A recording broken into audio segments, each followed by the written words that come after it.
Today we're going to be discussing and answering this question about whether or not Adderall actually improves gaming performance.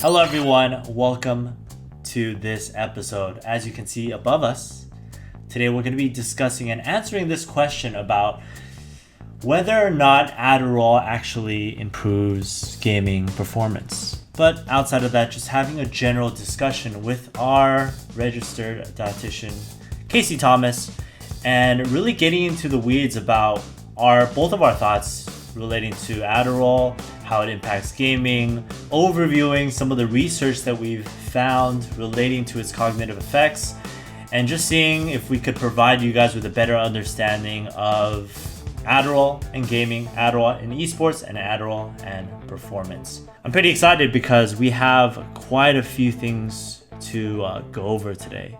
And I know we've both been looking at a lot of the research and have seen a few things, but one of the things I did want to start with was kind of highlighting some of the recent history or recent news surrounding Adderall. One of the most, popular pieces of news recently was through a professional Call of Duty player. His name is Hugh or Kyler, and he recently spoke out as recent as June of this year about his use of Adderall and how it made him feel, how he said that it led to some changes in personality, and as a result of that wanted a positive change, focus on positive behavioral changes. And I'm happy that he was able to speak out because it led to a lot of other pros within the Call of Duty scene speaking out about their own use and speaking about the rampant use within the Call of Duty community. I think this happens a lot within esports, right? There is sort of an initial report, and then all of a sudden, everyone's eyes, news and media, all the outlets are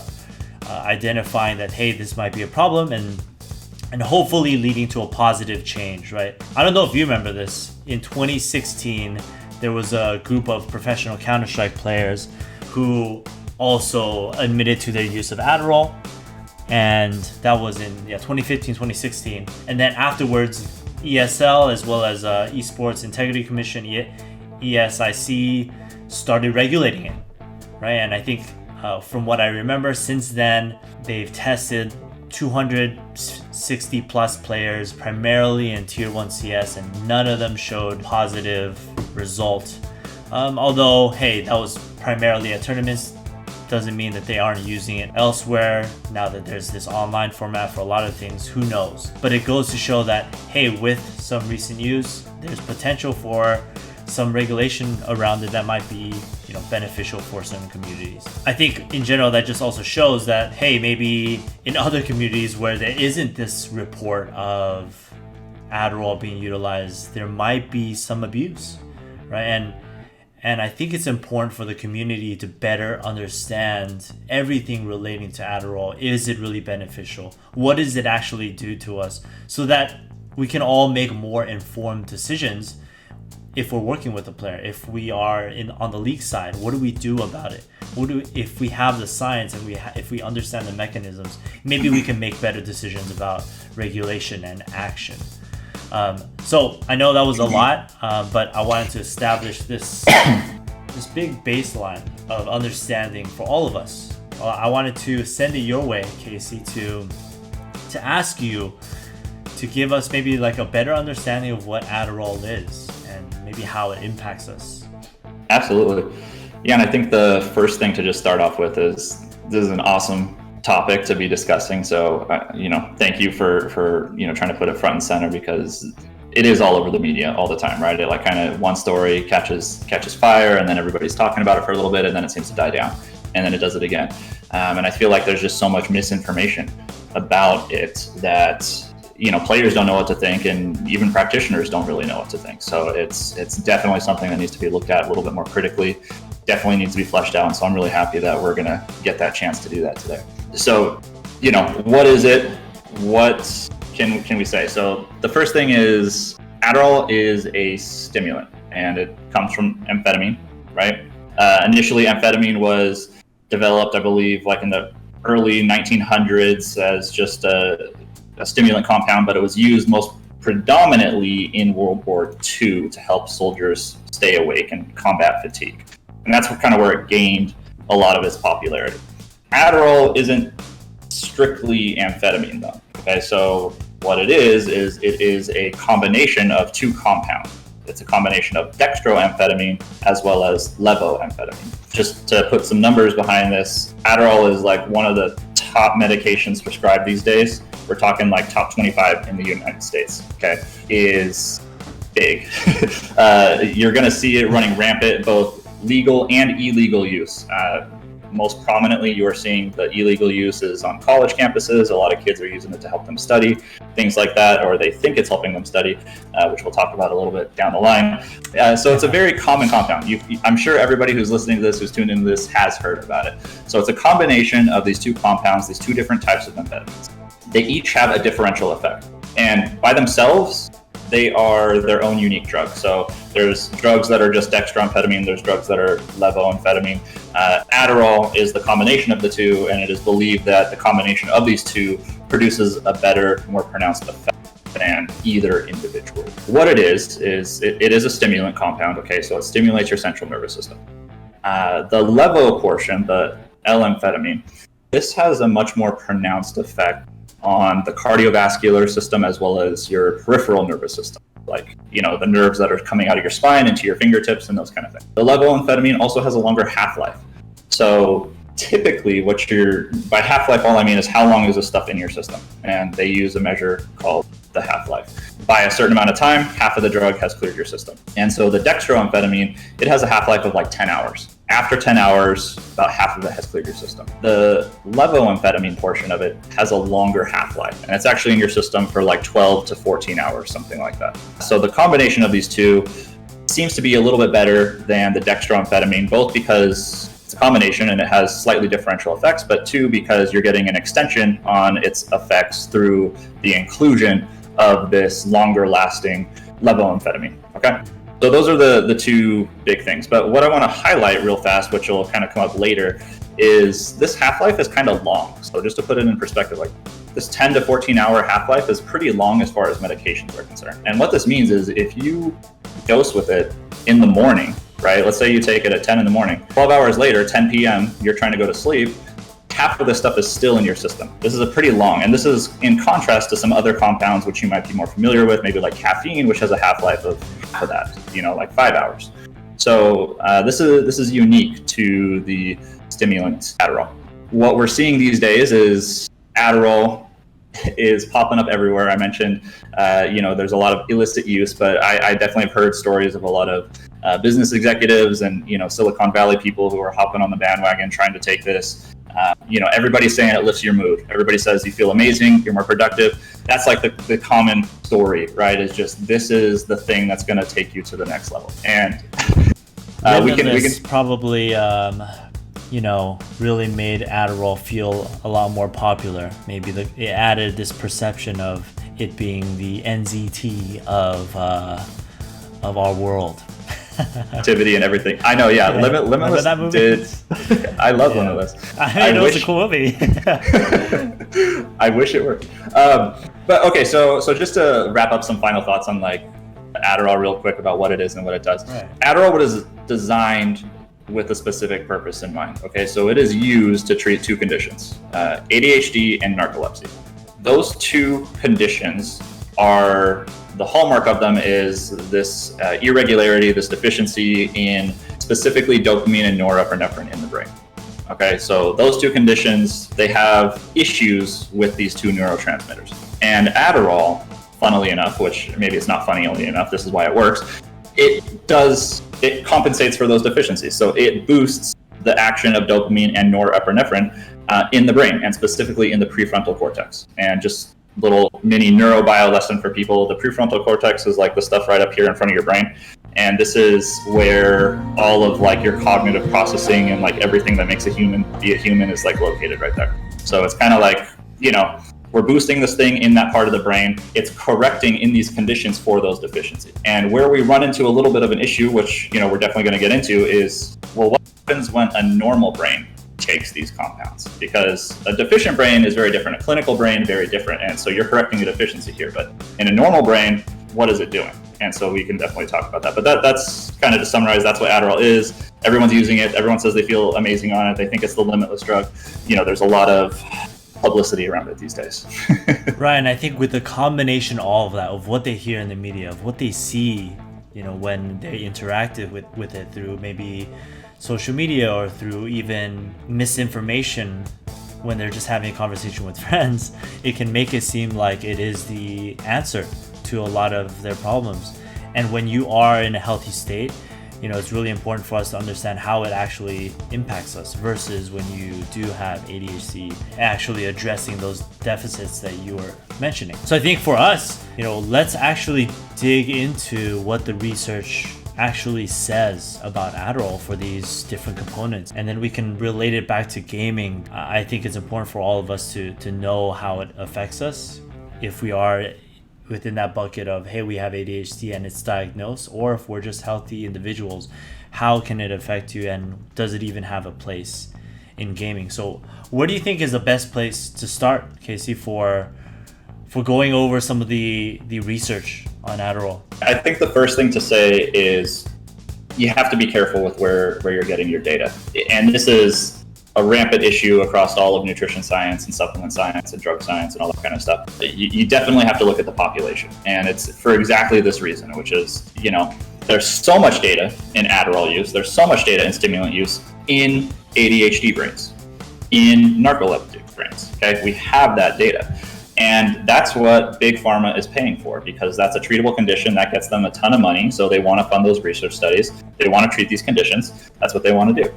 It's less clear what happens in healthy individuals, right? There's no immediate market for a healthy person.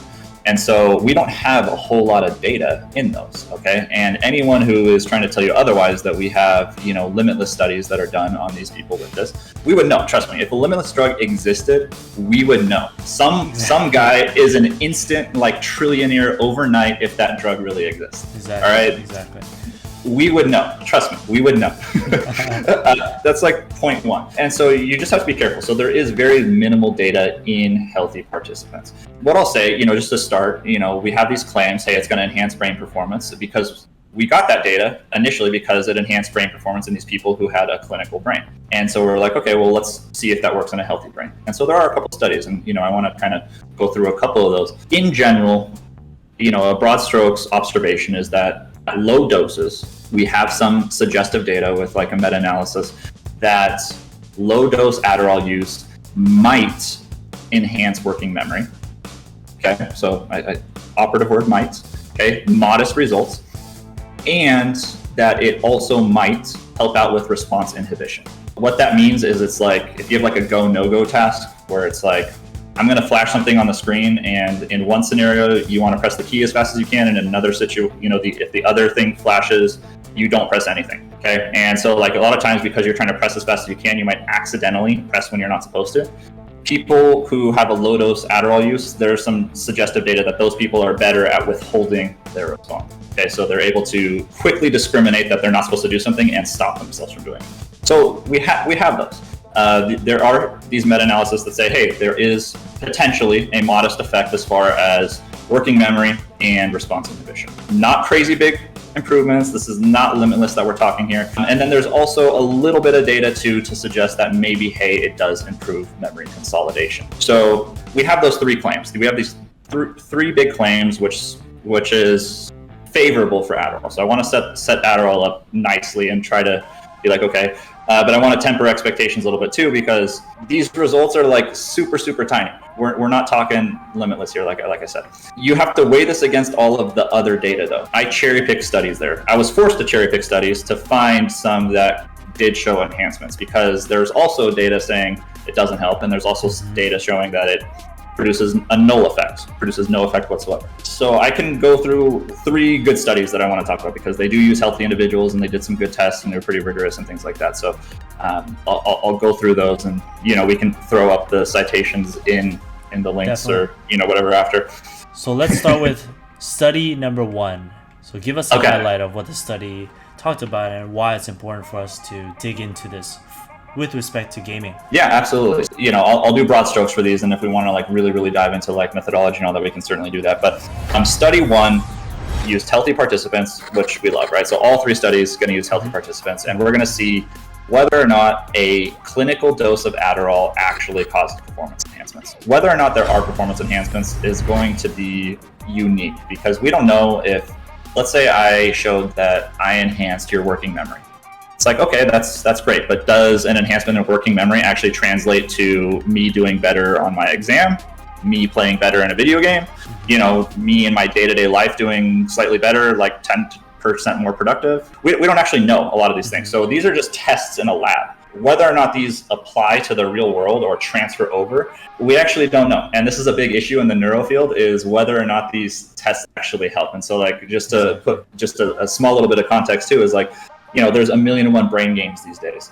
And consistently we have found, we thought these were going to be like, the holy grail of brain improvement was like these brain games that people were developing. All we've shown with them is that they're good at making you good at those specific brain games, and that's it. That was Luminosity, right, when it first came out? Oh yeah, it's like, I'm gonna make your kid be like the next Einstein. And it's like, okay, well, no, you just became really good at knowing how to take this one particular test. So, it's kind of like the age-old, like, hey, I'm good at taking the SAT, but does that mean I'm a good college student, or any of this kind of stuff? So anyway, okay, so that's just to put some perspective on it. We can talk about that later. But so the first study showed that Adderall use will help with memory consolidation, and I mentioned that already, that was a point in favor of memory consolidation. But the interesting thing, because we have all this data that says, hey, memory consolidation is good, and I want to have better memory consolidation. All it means is like I can store stuff in my brain better. And that seems on the surface level to be very good, right? Like I can remember this passage a little bit better than I could yesterday, when I wasn't taking Adderall. But the interesting thing is, so they tested these people, and yes, they were better at storing that information, but they were worse at retrieving that same information.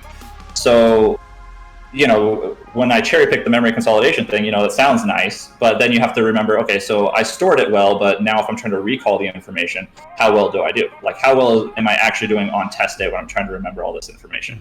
And we have data showing that Adderall interferes with your ability to retrieve memories. So they might be stored in there, okay, but when your brain is on Adderall and your brain is now overstimulated, you are interfering with your brain's ability to retrieve that information, and you have worse performance, which kind of sucks. The takeaway from that might be, okay, well, I can study with Adderall and just not take it on test day. And that's a logical conclusion, which, it seems like there might be some plausibility there. I don't know if I would go that far to make that giant leap, but I know some people might go there. But based off of this information alone, I could see how some people might jump to that conclusion. So that's study one.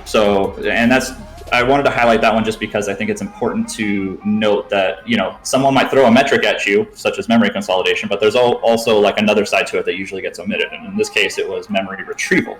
So we wanted to put that out there. How can we relate the results of that specifically to gamers? I think with gamers, memory itself is not even really a factor as much as in some other.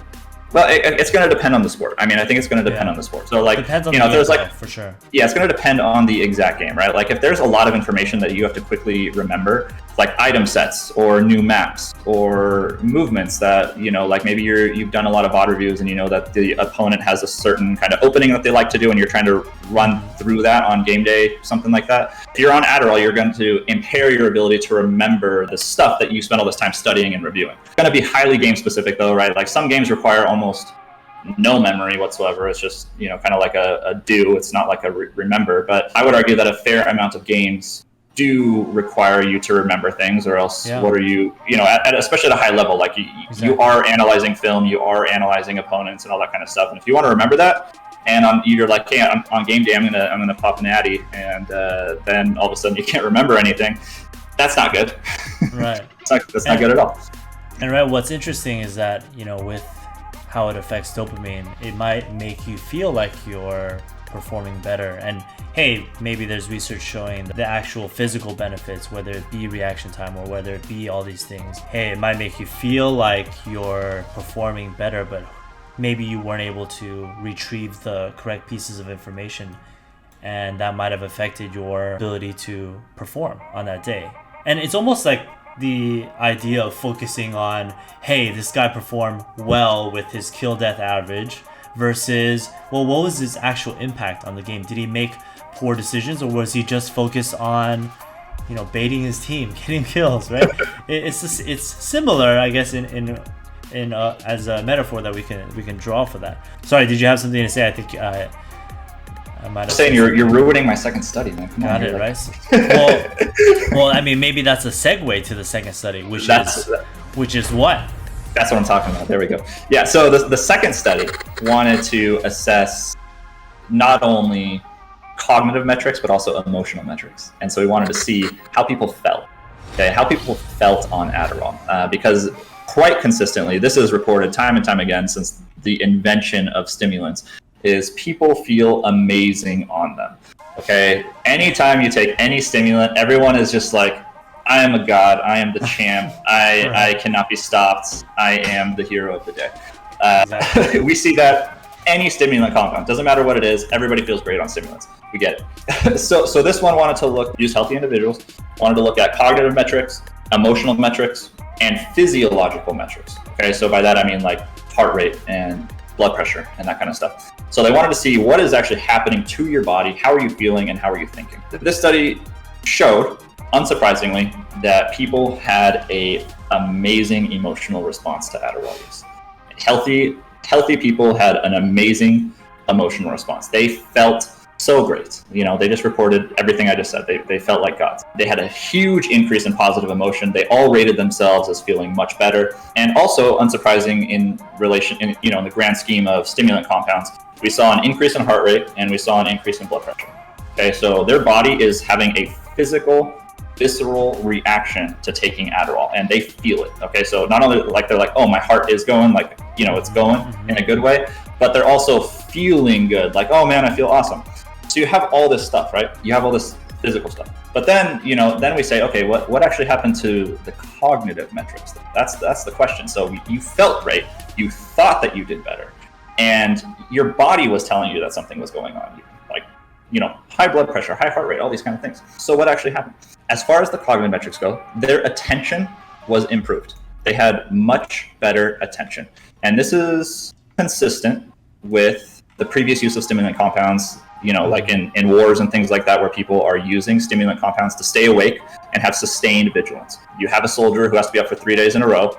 Let's give him some drugs to help him stay awake and help him stay focused and help him attend to whatever he's trying to do. So there was a significant improvement in attention. That sounds nice on the surface, right? That sounds nice on the surface. But every other cognitive metric that they look at did worse. So the only thing that improved was their ability to look at things.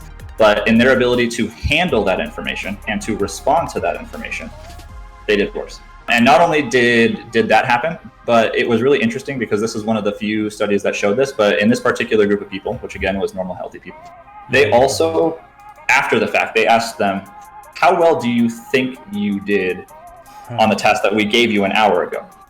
And these people, they all rated their confidence as kind of low, which is kind of weird, because usually people who are in the throw of the moment, they were like, I feel great, I'm doing amazing, I'm killing it. Mm-hmm. But when they were reflecting back on it, they're like, I don't think I did so good. My confidence is a little bit shook. That's kind of interesting because confidence plays a big role in actual performance. And if your confidence is shook a little bit, then people tend to do worse just because of that. People who are very confident in their abilities, they tend to do better. It's both a matter of preparation, but also somewhat placebo effect. That was just an interesting finding that they pulled out there. Besides attention, we had either no effect on cognitive performance or a worsening on their cognitive performance. And for some reason, a post decrease in confidence ability. So if you have a back-to-back tournament, for example, and you're competing on this day and you took some Adderall, you're going to feel worse about how you did after the fact, which might impair your performance on the subsequent days. So that's probably not a good thing, is to have an impaired confidence level. So the punchline that I took from this study was just people's beliefs in Adderall are completely discordant with what the actual effects are. So we have a visceral reaction, we have a feeling of improvement, But I always like to tell people, I don't care how you feel. Like, if you're not measuring, you're guessing. Like, did you actually get better or didn't you? I really don't care how you feel. I mean, I care how you feel, but I don't really care how you feel. And what the study shows is improved attention, but literally everything else was worse off. How you handled that information, how you responded to that information, and even your confidence on the back end got worse. To your point, what you mentioned beforehand is, hey, maybe people are feeling better, and unless you actually measure it, you're not going to know. But we see this, and this is consistent with other studies, that the belief of Adderall and the belief of stimulant compounds is completely discordant with the actual benefits. And the actual benefits are kind of shaping up to be null or detrimental. And I have another study that I'll talk about, but I wanted to first get your thoughts on that. I mean, I think it's interesting because it doesn't even get into the potential detriments of potentially using a specific dose of Adderall on tournament day, right? If you, like you said in your example, if you have a back-to-back tournament, you use it on day one, what if you aren't able to sleep well and that affects your second day? And that's just one potential situation or thing that can happen, but it's also concurrent with a lot of anecdotal reports of how people feel after prolonged use, and that they don't feel great after, maybe because of the potential imbalance of neurotransmitters that occur afterwards, or just like the results of the study, you have a little less confidence, and then how are you feeling the following day? It's interesting because with this study, there's another study that I was looking at where it was a pilot study of only 13 students. I think in the study that you had mentioned, there was about 31. So still, I mean, the study that I looked at is smaller, but they found, again, a similar result with a 30 milligram dose. It definitely improved attention and focus, without a doubt, right? They increase the norepinephrine. That's going to lead to your improved attention, improved focus, reduction, or improved inhibition control. But again, they showed little to no changes in short-term memory, reading comprehension, and then worse performance in working memory. There was even another one, but we can talk about that later. But it's continuing to show the trend that, hey, potentially it's really important for us to divorce the cognitive impact and the emotional impact, and realize that the emotional impact, while it might feel great during, it's short-term in nature, right? We want long-term beneficial and behavioral changes for ourselves as performers, as competitors.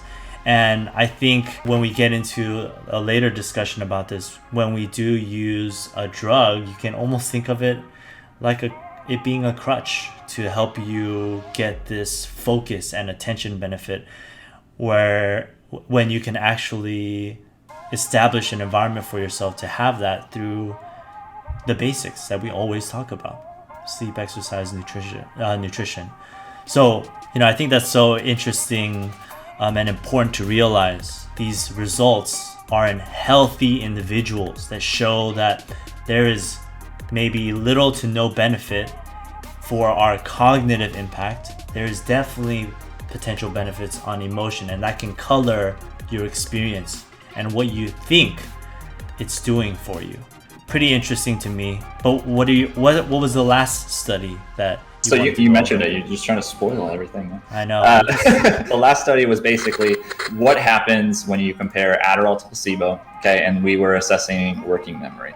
And what happened was same day performance actually was worse in the working memory, in the Adderall group for working memory, which is kind of interesting because we have other data which sometimes suggest it might show an improvement. Again, this is one of the studies that doesn't show an improvement, but more importantly was the effects the day after.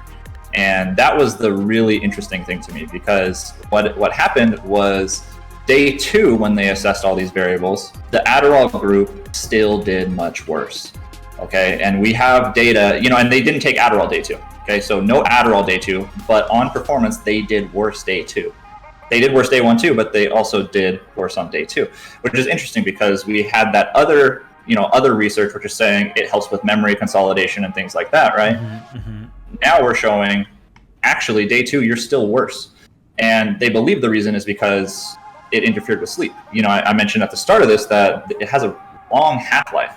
So even if you take it early in the morning, it's still going to be in your system. And if you have a drug that is straight up, telling your central nervous system to be awake, and half of it is still in your system at nighttime, you better believe that's impacting your ability to sleep. And sleep is like the number one, it's like king for everything. Like any health or performance metric you look at, like I don't care what anybody else tells you. Like other dietitians might tell you nutrition is the most important.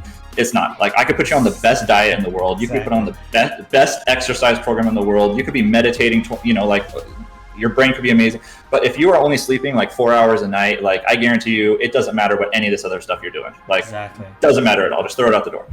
And, Adderall is interfering with your ability to do that. And there's no way around that because the half-life is just too long. Like there is no way to stop it from being in your system by the time you want to go to sleep, regardless of how early you take it. So it makes sense. Like if you want a mood benefit, I agree.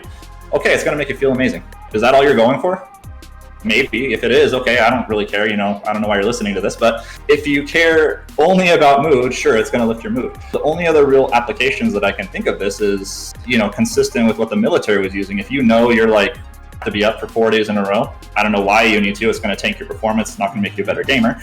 But if you have to, there could be a plausible use case for it there where it's going to help you sustain attention a little bit better under sleep deprivation. But it's going to then spiral into ruining your sleep when you're trying to get it back. So it seems like it's kind of a win-some, lose-some situation. So I don't really think it's warranted. We know in a lot of our assessments when we work with esports athletes that generally sleep patterns are not that great. Although, hey, like our sleep specialist, Daniel, he did a few studies on players in Korea, players in North America, and yes, the average was around like 7.5 hours. But the schedule and how frequently there's sort of a change in when they sleep and when they wake, despite them getting the appropriate amount of time, can 100% impact performance because of what they say, social jet lag, right? You are waking up at 9 a.m. one day, you wake up at 11 the next day. Hey, I'm still getting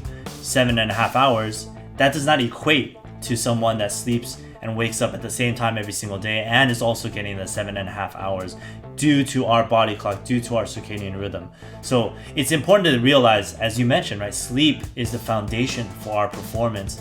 And a lot of the times, because maybe gaming, especially at the high level, especially historically with how events are managed pretty poorly, playing back to back, especially in CSGO from the beginning all the way to the end.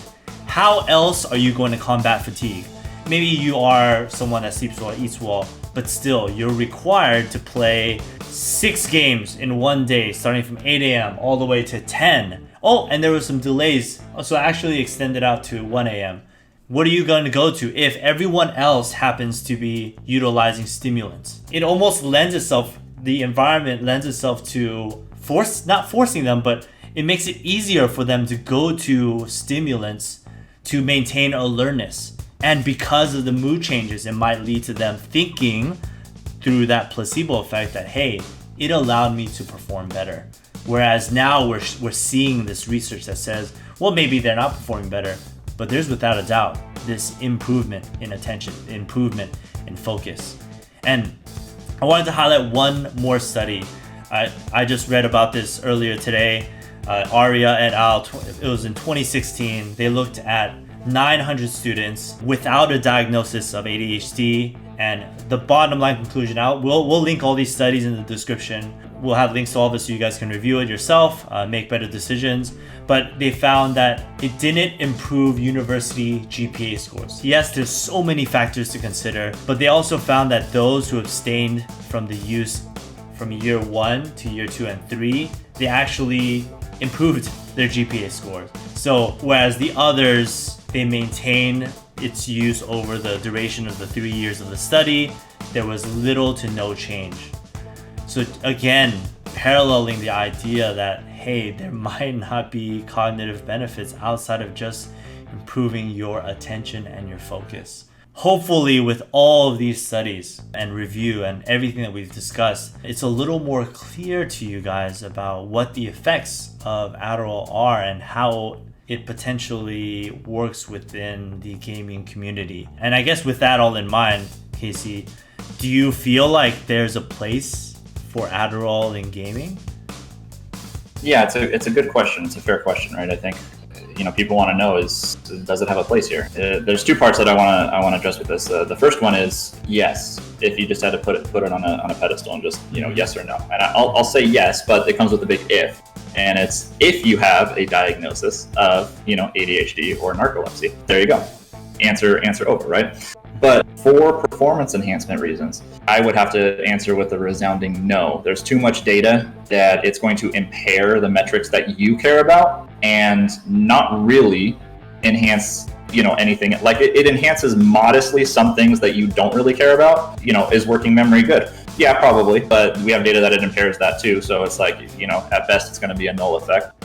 Focus attention. Okay, so in gaming, this is a very different use case than like the military. Like a military guy who's just on night watch, he just has to like press a button if something comes in that's not supposed to, right? He doesn't have to actually do cognitively demanding tasks. He just has to be awake. If you're using it to be awake, your performance is trash because you're just forcing yourself to be awake anyway, but it's just not going to be doing anything for you. So, my answer is no, unless it's used to correct for a deficiency. The other side of this question is a lot of high-level athletes, they have the more is better mentality. Okay, it's just, that's what happens when you work with people at a high level. They're very type A. They try to do that. And they're like, hey, if 20 mg of Adderall is good, maybe 30 is better. Maybe if 30 is good, maybe 50 is better. If 50 is good, maybe 100 is better, And so it just kind of goes up and up and up until it's like, where does it end?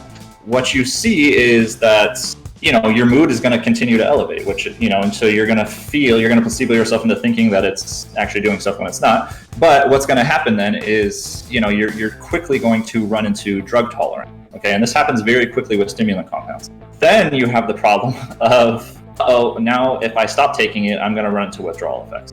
Okay. That's like worst case scenario. That is terrible. And let me tell you, Adderall has one of the worst withdrawal effects of almost any kind of drug out there.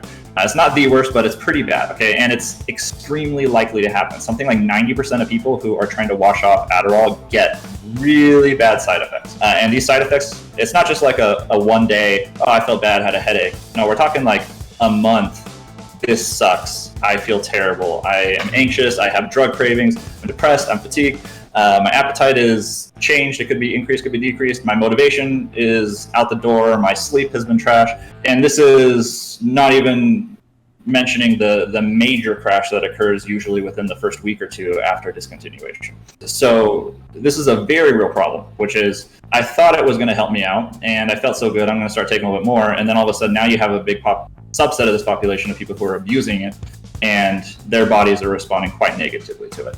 So between the lack of performance enhancement in the metrics you care about, and between the huge risk to taking too much and causing some pretty big damage to your body, my answer is don't do it unless a doctor tells you to. Yeah. Especially, okay, and then here's the third practical reason too, right? Like drug tests are starting to happen in esports. Sorry, but it's true. It's starting to happen more and more frequently. It's seen kind of suspiciously that when a tournament organizes and like some people are like, hey, we're going to organize a tournament. By the way, there's a drug test, and then like 3 teams drop out. You're like, that's suspicious. Right. So we haven't even discussed truly like what are the potential negative effects. Right, you were discussing. Obviously, abuse is a big one. Once you get to drug tolerance, once you get to abuse, but what about the overall negative effects of using it on either a day-to-day basis or even in isolation? What are the potential negative effects? Because it's rarely talked about. Right? All we focus on is I get faster reaction time. I perform better. I feel great on it. But what about what the negative effects are? Yeah, I think in a clinical brain, in someone with ADHD or someone with narcolepsy, and they get put on a low dose, clinical, medically advised dose of Adderall, they have better mood outcomes. They have reductions in like substance abuse problems and things like this. They have all this. This is great. In people who are normal, healthy individuals who now start taking it, these people, okay, at small doses, I don't know, they'll get the mood elevation, but you have all these other detriments. And so we're talking about gamers here in particular, right? So we have data saying worse like working memory.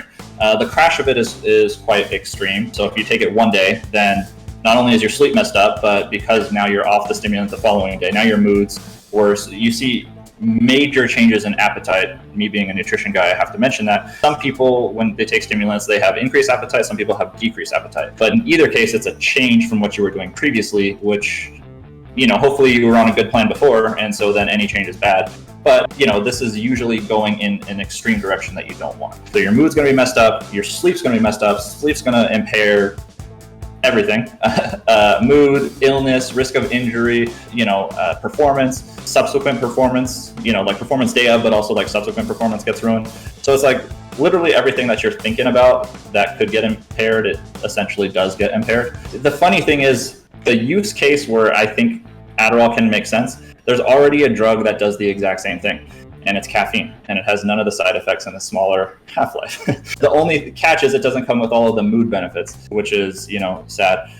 But, it is what it is. It's got none of the other side effects, which, we care about. But yeah, so Adderall has a lot of negatives to it that most people just don't talk about. On college campuses, like I remember when I was walking on my college campus, I saw flyers for people selling Adderall. Like people were posting these flyers, and it's just like literally everywhere on college campuses, and people think that it helps them out. And the funny thing too is that if you poll a bunch of random college kids and they're like, yeah, I take Adderall, or I know my roommate does, or so on, and my flatmates, whoever, you'll hear a subset of even those guys, they recognize that it doesn't work out for them. It's funny because it's people have only cherry-picked the positive stories and been like, oh, I know one guy who aced his test after he studied for 12 hours or something and took Adderall. And it's you don't know any of the other context. You know none of the other context. You're just using pure anecdote. And then you're not hearing the 10 other stories of these other people who took it and then totally tanked their test. And I've heard funny stories of people will get focused or attend to the wrong thing. So instead of studying, they're vacuuming the curtains or something, and they're obsessed with cleaning their house. So it's just for every story that you can create anecdotally that says a benefit, we have 10 more that show the exact opposite. So you got to look at the context. You got to know what's going on. And again, it's per medical direction. Otherwise, you're just looking for a nice mood lift. And if you're only here for mood benefits, why don't you just go watch your favorite TV show, man? What do you need to pop the drug for? Exactly. So then what do you think should be the standard when it comes to maybe regulating the use of Adderall? Or does it even need to be regulated? I mean, this is a big question. So these are just our overall thoughts. I think it's an interesting question just in sport in general, is what should be regulated and what shouldn't be. I think the population has two cares. I think they really only have one care, but I think they like to pretend like they have two cares. The one care is the one that I think people really do care about, is the idea of fair sport. Everyone hates when you hear the story of someone who cheated. It's good for media attention, but if it comes out that one side of a competition won, but they were all on Adderall, then everybody reacts very negatively to that. They could have enjoyed the competition day of. They could have been this is the best competition ever, this and that. But then when it comes out that one side was using Adderall and the other side wasn't, then all of a sudden, it's this is bad. And we have a pretty unanimous gut reaction that fair sport should happen. So the population wants to see fair sport. And one way to help that along is, to regulate the use of performance enhancing substances. And this, application becomes a little bit more muddy than, the initial idea that caused it to happen, because, it sounds easy. Hey, we're just going to, ban all performance enhancing substances. But then it's okay, well, what do you define as performance enhancing? And right. What if it's, and then it's okay, well, this guy has a diagnosis of this. Are they allowed to take it? Are they not allowed to take it? So it starts getting really muddy in actual implementation. But I think crowds want to see fair sport. And I think because of that underlying desire, there has to be at least an appearance of efforts to that. And it's really funny because the population, there's a bit of a stigma around pharmaceutical compounds, as well as just supplements, as well as, other things. But I could really talk for hours about this, but what's to say, so in traditional sport, we have, some teams who are bankrolled quite a bit, and so they can afford the best shoes, the best bikes, the best, equipment. In the NFL, no one likes to talk about it, but those gloves those catches that people are making in the NFL these days, those gloves are like Velcro, man. Like you cannot make those catches with your bare hands. Like these gloves are doing the catching for you. We have shoes that are running for you.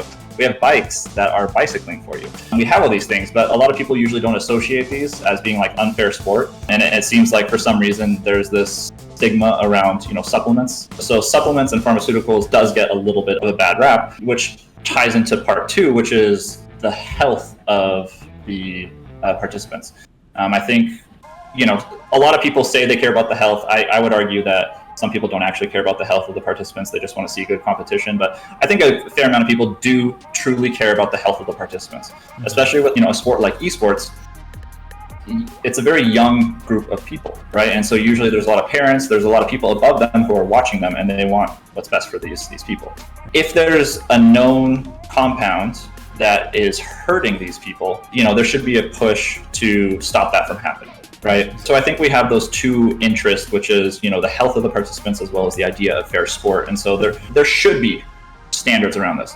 But again, implementation, especially in esports, is 10 times harder than it is in but in traditional sports, because no one owns football. There's no modifications to it. But like with esports, what happens is, the publishers own the games, and now they control the competitions and they control the venues. And so, Riot can set its own rules and Blizzard can set its own rules. And so it's like, now how do you get all these people to agree on the exact same policies and procedures and standards and all that kind of stuff? And so in esports, we just have this major uphill battle, in front of us with this. But I think people do care about fair sport and about the health of people. And I do think that some standards are necessary. And I think some tournament organizers have started to listen to this, which is why they have started doing drug tests. Yeah, and hopefully that needle, continues to move forward, and that, hey, we care enough about the health of the athletes participating in these tournaments so that it can be regulated and it can then have the better perception of fair play. Because, hey, as we've just mentioned with the research, it's marginal at best in terms of improving performance. So then I think something that is pretty important for us to discuss too is if someone is currently taking Adderall, right? Because again, it's still rampant in its use in gaming and esports. How would you suggest they taper off of it or gradually get off of its use if they're interested in that? Let me put like a big disclaimer at the top of this. I am not a medical doctor. Don't listen to some random guy on the internet. Go seek medical advice if this is really you. But for informational purposes, I can share, what I've spoken with doctors, and, this is a protocol that I've implemented from, in the past. So I'm going to tell you, but just also anyone listening, please go talk to your actual doctor about this. Yeah. So the first thing is, you do need to taper the dose, okay? Don't go cold turkey. You will hate yourself. Your life will be miserable. It's gonna suck. Don't do it. You're gonna get all the bad side effects and more. There's gonna be a terrible crash. There's gonna be all sorts of really, really bad stuff. And you see this with all stimulants. Like any stimulant that has been abused, there is a market crash if you go cold turkey, okay? There's a reason why taper protocols exist. It's to help alleviate a lot of these issues. So normally with Adderall, what you're looking at is doing something like a 10% decrease in dosage per week. Okay, so normally when people are abusing, that's going to kind of work out to like a 5 milligram decrease per week. And so this is going to take you some weeks to months. Okay, this is going to take a while, but trust me, it's going to make your life a little bit more enjoyable over the course of that time. So typically that's the protocol that I would use for an Adderall washout, is a 10% decrease per week. Go talk to your doctor. Yeah, and of course, hey, consider what part of the season you're in. Don't decide to start tapering or making that decision if you're in season. Work, again, with your doctor to make sure that you guys are making the best decision moving forward so that you can still maintain your current level of acceptable performance as you make changes to your diet or changes to any part of your lifestyle. So I think that's great. So 10% per week, understand that it takes time, and understand just, hey, think about how it might benefit you in the long run, and that, hey, you're going to rely on establishing some overall healthier alternatives to sustaining your energy levels, to your focus, to your attention. And that, again, comes from a lot of the basics that we talk about. Sleep. Yeah. Great foundation of nutrition. getting movement on a regular basis. And then we're just going to say sleep again, because again, sleep is important. And so one of the last things I want to talk about with this is the idea of reaction time. And the idea, it will come back to that idea of how valuable is attention and focus. Because I actually put reaction time in that same umbrella, right? Where if you have a lot of attention and focus, hey, it's beneficial if you're tired. But in the grand scheme of things, in all of the potential factors that you have to consider when it comes to performance, outside of just seeing a cue and then responding to it and then clicking, or seeing a cue, responding, and making a decision within the game, there's also all this other information that's specific to esports that you have to process. Where everyone is on the map, what is the overall strategy, what part of the game that you're in at the moment, and taking and processing all that information and then making the best decision moving forward. Oh, you're also coordinating with other teammates, right? So I wanted to just get your thoughts on just the more or less argument of what are your thoughts about reaction time and performance in gaming? Yeah, sure. And so I think that I agree and I disagree. I think it's going to come down to the actual game itself and the genre, because I do think that mechanical skills like reaction time and reaction speed, I think that can be a true game changer in some genres and in some areas.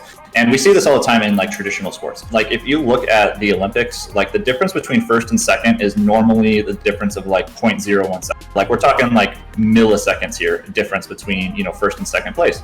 And if, your reaction speed is, 0.001 seconds faster because you have a little bit of a mental advantage and you reacted to the gunfire, the buzzer, whatever, you win. You're the winner.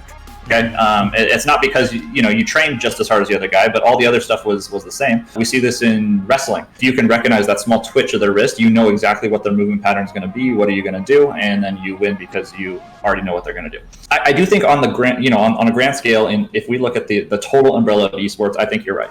I think these other variables are much more important, like map awareness, memory, shot calling. Like if you're the shot caller for your team, you got to like have some critical decision-making capacity, all these other things. And it's not really going to come down to a 10 millisecond, difference between, someone and someone else. That's going to really decide over like a best of 7, who wins and who loses, right? Exactly. So like on the grand scale, I think you are absolutely right. But here's where I really love reaction time, because if you think of like any great clutch play ever in the history of esports, like if we're talking like the Chun-Li versus Ken, Street Fighter comeback or something like that, like he had to parry those within fractions of a second, and he wouldn't have had that unless he had good reaction speed, right? Definitely. So he would have lost that game if he didn't have that mechanical hardware to support it. Exactly. And so all these clutch plays that you can think of, those are all like a direct result of like a fraction of a second difference, which can be impacted by reaction time. I think clutch plays, which are all exciting, everybody loves watching them, we all love seeing this stuff, those make esports more entertaining. It makes you feel awesome if you're the one doing the clutch play. I think some games are won or lost off of something like that. So It will be a factor, but it's not the end all. It's definitely not the end all. Like on average, a team is going to win based off of, strategy and all these other kind of things. And there are some sports that just don't even care about reaction time at all. Like if we're talking like chess, for example, like who cares how fast you reacted to them moving their thing, unless you're playing speed chess. Yeah, exactly. Like if you're playing speed chess, yes, it matters. But like if you're just playing, like you have like hours to make a move, it's like who cares, right? It doesn't really matter. So it's going to depend on the sport. It's going to be highly dependent on the sport. But in some instances, and with like clutch plays, I think reaction time does matter. But I do think it does get overemphasized quite a bit. One other final point though about this though is going back to what I said at the beginning is just not everything that we study and research translates really nicely to actual gaming performance. And the researchers are really scratching their heads and struggling trying to figure out what metrics are important to what sports. And it gets even muddier when you compare different genres of game, like an FPS to like an RTS and things 100%. Like that. And fighting game. And so like it's just completely different metrics are important. And so trying to capture that in a research setting and like capture a test that is a suitable, like one-to-one transference of like Street Fighter in the lab, but you're not actually playing Street Fighter. It's really hard to measure like will Street Fighter or Smash or whatever is in the lab. Reaction time is one that a lot of researchers fall back on because it's easy, but because it does seem to impact almost every single esport to some degree. Some it doesn't. And so that's kind of just a trap that researchers have fallen into. But if any of your listeners have any ideas for good metrics that matter more, I'm all ears, because I'm always looking for new, better stuff to be tracking. So I know there's some researchers that have used last hitting in League of Legends, for example, stuff like that. There's all sorts of variables that we could be tracking, and if anyone has good ideas for those, let me know. Yeah, I definitely think the data analytics and what metrics we utilize specific to the game can tell us a lot more in the future when we start doing research studies. And yeah, totally agree. When it comes to reaction time, it definitely depends on the esport, right?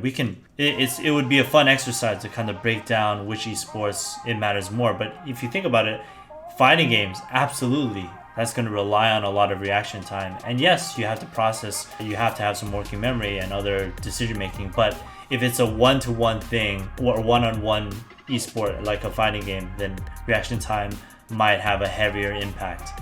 And then there's also the consideration of, okay, well, what level of player are you? Are you beginner, intermediate, advanced, right?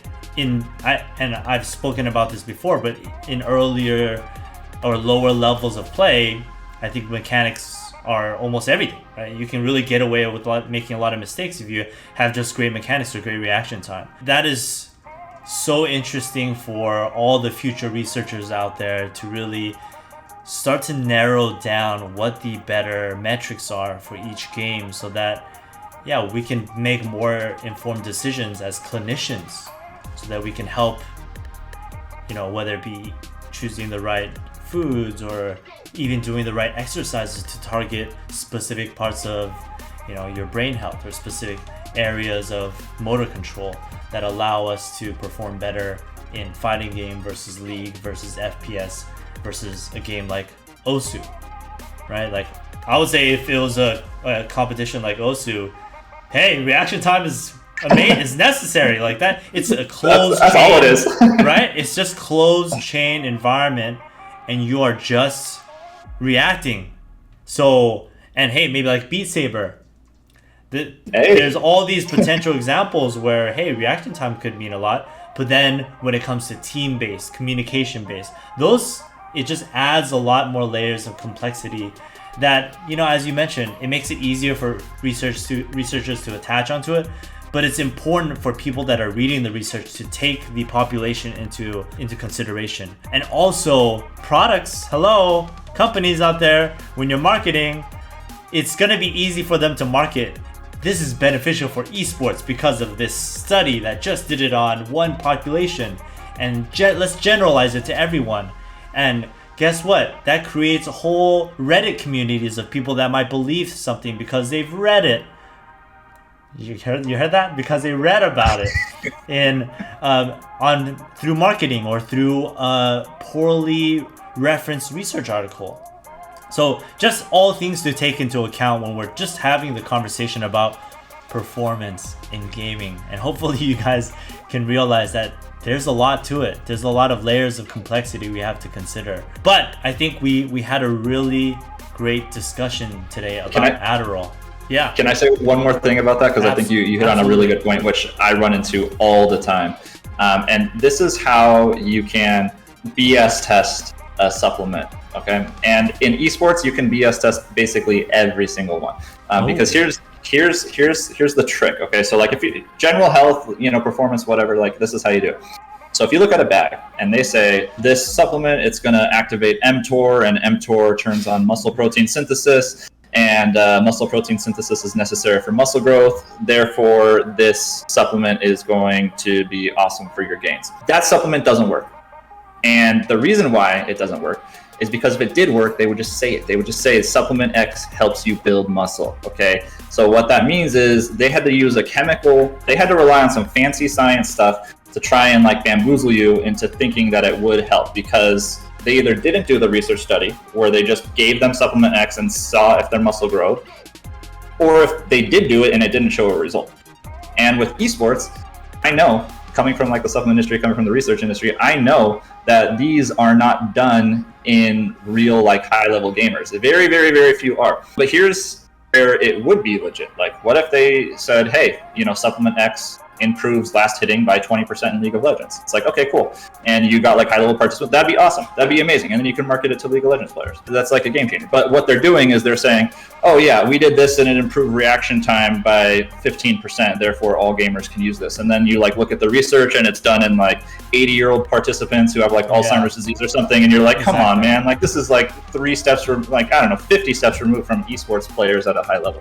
So look at the population, and if they're trying to swindle you with some science, usually it's because it doesn't actually. Exactly. Oh man, there's so much to be said about just supplements and even just like dosages, dosage amounts, dosage selection of things from those companies. Yeah.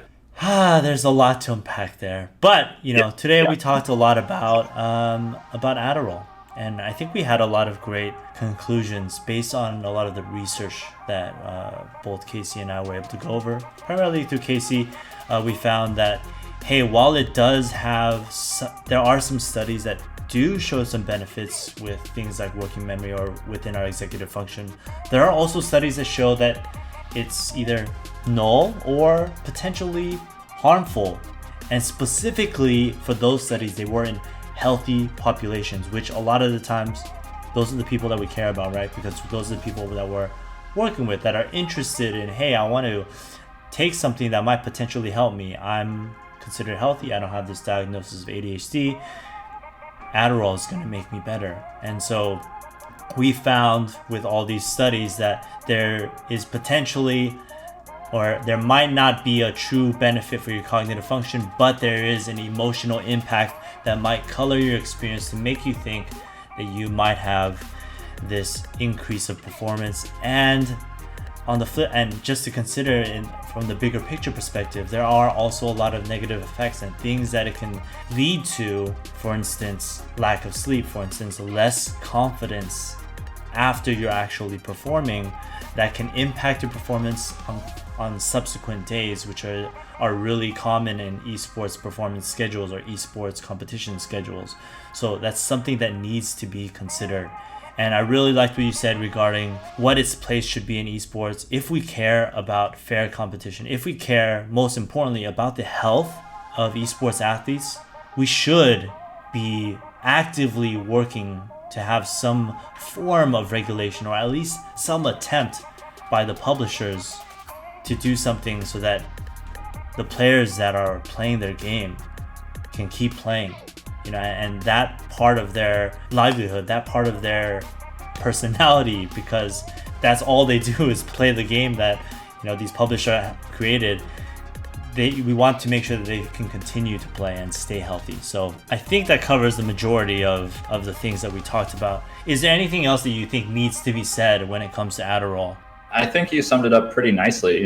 It's only under medical supervision. There needs to be some sort of regulation for it for esports, just because it is so rampant. Like it is everywhere, and it is significantly underreported. Like there's more of it going on than people like to admit. Yeah. Anyone who's listening, who's considering it, like just know, yes, you're going to get a mood elevation, but the cognitive benefits are completely discordant with that. You're going to get no benefit / very likely bad things are going to happen, and your performance is going to be worse. So it's kind of defeating the purpose. And that I think that kind of says it all. It's just don't bother with it. You're wasting your time, you're wasting your money, and you're running the risk of getting a bad batch from some college drop who's your supplier. And like there's just so many downsides. It just doesn't make sense, and there's no real upside to it. So my professional opinion, don't do it. If you want to talk about it, just let me know though. Yeah, and also just see a physician if you're ever going to make any decisions about taking pharmaceuticals for yourself. Don't rely on Dr. Google. Don't rely on us. You need to always consult with a physician when you're making those decisions, because it's your health, and you want to be informed by real doctors. So, yeah, if you care about longevity in the sport, you shouldn't be abusing it, and you should be talking to your doctor regularly. Exactly. All right, well, that I think wraps it up. Hope you guys all enjoyed this conversation. If there's something that you guys want Casey and I to cover in the coming weeks, coming months, please let us know in the comments. Please let us know on Twitter. You can find me at HP for Gamers and at Casey Thomas RD. Is that right? We got it? You nailed it. Yeah, everyone follow Casey if you haven't already. He is the best and has great tweets. Okay? He's working on it, but he's... I'm trying to get better. But yeah, thanks you all. Oh, thanks all of you is what I'm trying to say for watching. Don't forget to like, comment, and subscribe. And if you need individualized coaching for your injuries, sleep, exercise, or nutrition, you can check out our Patreon. And of course, you can catch us live on YouTube or Twitch. Play more, hurt less.